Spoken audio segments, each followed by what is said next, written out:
What's going on, guys? All right, so our manual swap is basically complete. So we got everything done. Everything's working, all of our wiring's done.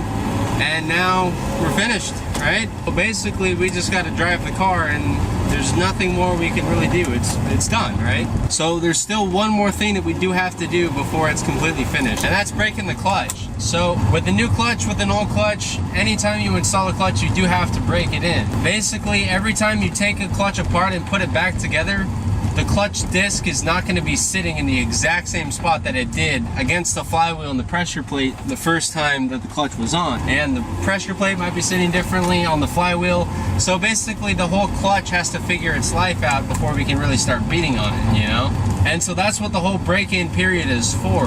To be gentle on the clutch, let the clutch figure its life out, and then we'll be good to go and we can start beating on it, rumping on it, drifting, all that good stuff. So for the first 500 miles or so, 300 to 500 miles, we just want to take it easy, basically. Just drive like a normal car, you know? Don't do any rev matching or clutch dropping or heel towing, any of that stuff. Just don't abuse the clutch. You know, just go easy with it. Be nice and smooth, be gentle. Don't beat on it, because then you're gonna glaze it and you're gonna need to get a new clutch. So we're just gonna go nice and easy.